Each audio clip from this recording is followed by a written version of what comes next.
ఇక వేదవతి, నర్మదా, ధీరజ్ ముగ్గురు మాట్లాడడానికి ట్రై చేస్తూ ఉంటే, "ఏం మాట్లాడుతున్నారే మీరు? అసలు నా మేనకోడల్ని మీరు ఇంత బాధ పెడుతున్నారు. ఇంట్లో అంత మానసిక క్షోభ పెట్టారు. ఆ కళ్యాణ్ గాడితో లేచిపోయింది అని పదే పదే అంటూ నా మేనకోడల్ని మానసిక క్షోభకి గురి చేశారు. ఇప్పుడేమో ఇలా చేస్తున్నారు. అసలు మీరేం చేద్దామనుకుంటున్నారు నా మేనకోడల్ని" అని అంటూ ఉంటుంది.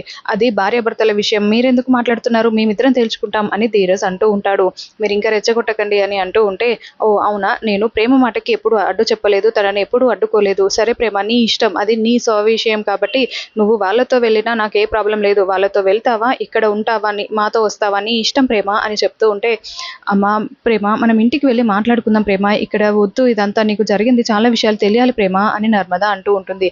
ఇంకా ప్రేమ చాలా సేపు ఆలోచిస్తూ ఉంటుంది. "పద ప్రేమ వెళ్దాం. మనం ఇంటికి వెళ్ళి మాట్లాడుకుందాం ఏదైనా" అని ధీరజ్ కూడా అంటూ ఉంటాడు.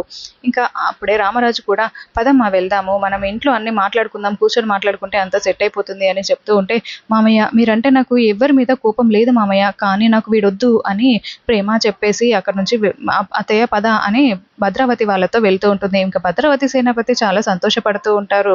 రామరాజు, ధీరజ్ వాళ్ళు చాలా షాకింగ్‌గా చూస్తూ ఉంటారు. ధీరజ్ అయితే చాలా బాధపడుతూ ఉంటాడు.